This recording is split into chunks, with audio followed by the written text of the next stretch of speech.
Yang pertama ada tanah aluvial, terjadi karena endapan lumpur yang terbawa aliran sungai.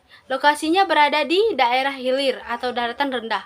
Warnanya juga kecoklatan, abu-abu, dan sifatnya juga subur sehingga sangat baik untuk pertanian seperti padi maupun tembakau. Nah, selanjutnya ada tanah andesol. Tanah andesol merupakan tanah yang terbentuk karena proses vulkanik Gunung Merapi. Warnanya kehitaman dan tinggi kadar organiknya dan air, tetapi memiliki tingkat kelembapan yang rendah. Sama dengan aluvial, andesol juga subur dan bagus untuk ditanami untuk tanam padi dan tanaman tembakau. Tanah andesol.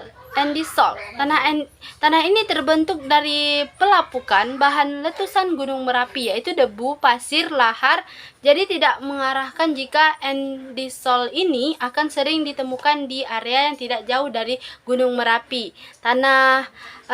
Selanjutnya ada tanah gromosol. Tanah gromosol tersusun dari batu kapur tufa vulkanik yang sudah mengalami pelapukan. Karena itulah bahan organik yang ada di dalamnya sangat rendah sehingga tidak cocok untuk ditanami.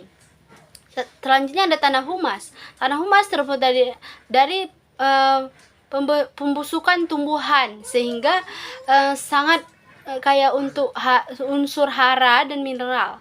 Itulah mengapa jenis tanah ini sangat subur dan baik untuk dicocok tanam.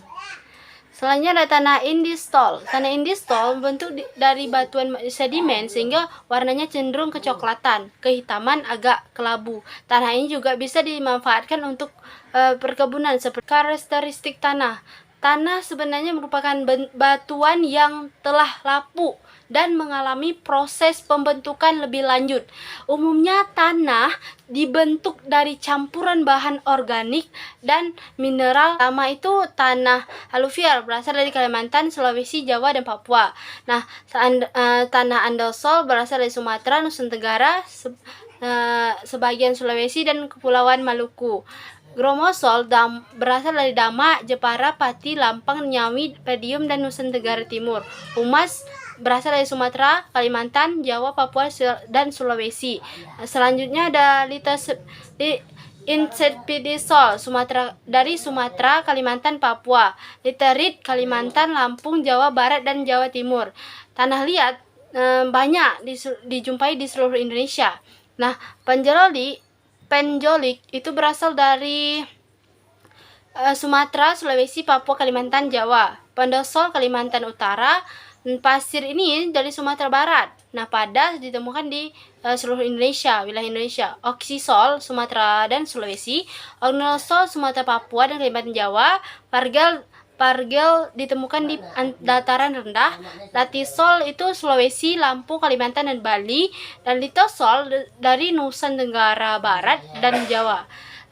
Demikian video dari saya. Apabila ada kekurangan, saya mohon maaf. Dan saya Amelia Sapira dengan NIM 2104050444 pamit. Terima kasih. Assalamualaikum warahmatullahi wabarakatuh.